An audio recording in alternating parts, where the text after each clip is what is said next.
millennia, we live psychologically in disorder, and therefore outwardly in disorder.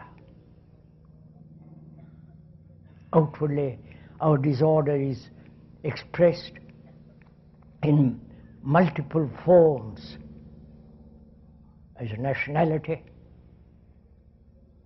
division among people, religious divisions, wars, and so on. So, we're asking, is it possible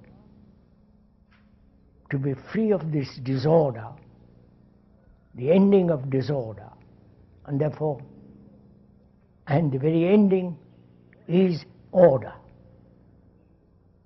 Order is virtue.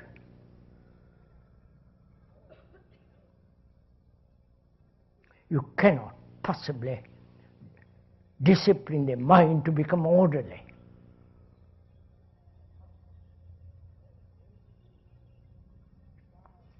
Because the entity who desires order, that entity himself is the result of confusion. And therefore whatever order he creates must bring about disorder. I hope we're all serious this morning. It's not, as we pointed out over and over again, this is a serious affair. Life is becoming so terribly dangerous, uncertain. It's an actuality. And any serious person concerned with the whole problem of living must question all this. How does disorder come about? What is the root of it?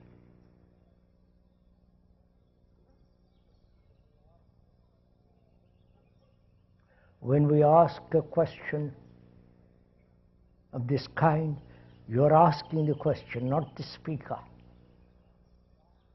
You're asking the question of yourself.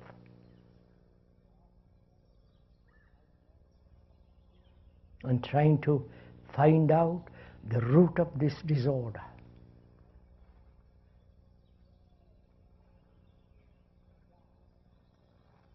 Is it desire?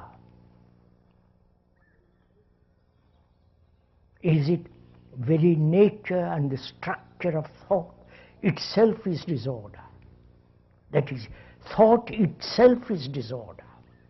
We're asking that question. Does disorder arise out of desire? Does disorder arise out of the very act of thinking? That is thought the source of disorder?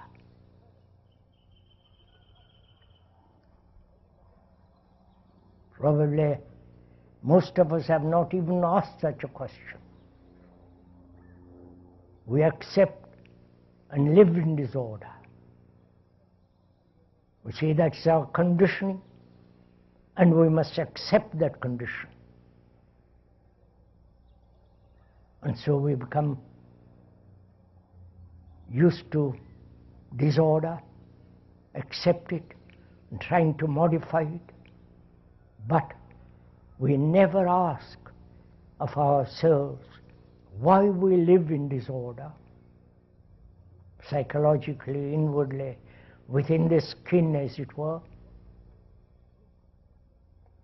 And what is the root of it? The very substance that brings about disorder.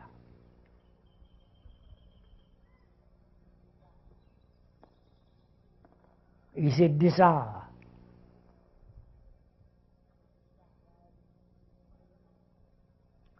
Desire in itself is contradictory. Wanting one thing and resisting something else.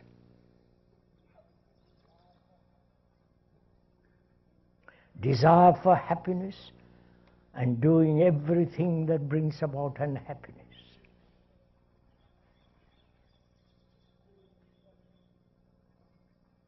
Pursuing pleasure, the desire for pleasure, and that very desire creates disharmony.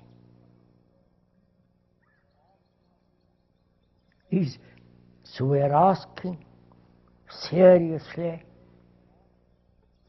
is desire itself the root, the origin, the beginning of disorder?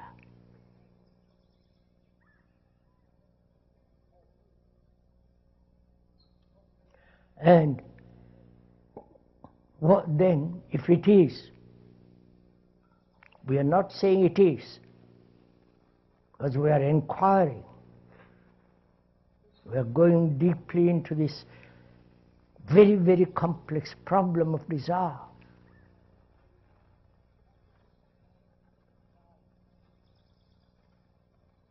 Desire has great energy, drive.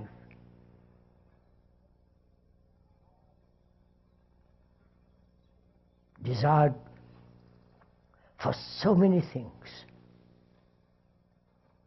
for power, position, for wealth, for freedom, for heaven. Desire to live happily, comfortably. And this desire, as it is, accumulates itself into will. Will is the essence of desire. So we must inquire, what is desire, which may bring about disorder? We desire to have food, that's quite natural. We desire to have a house, a shelter, that's also quite natural. To be clothed, that's quite natural. But is psychological desires for power, position, to become something beyond what one actually is, to achieve some idealistic state. There are so many kinds of desire, contradicting each other and sometimes working together. So we should very carefully go into the question of why and what is the origin of desire, and whether it is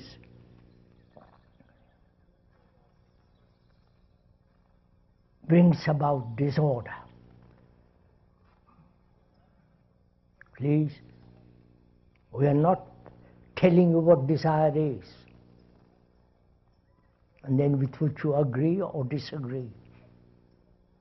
We are having a conversation together.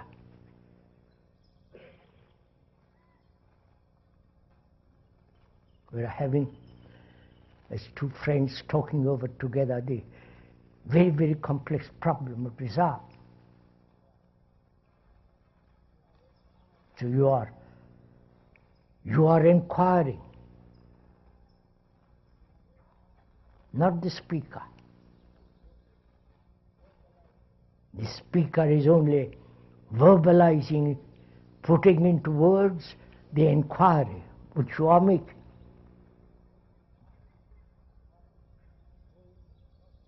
And if your brain is not active,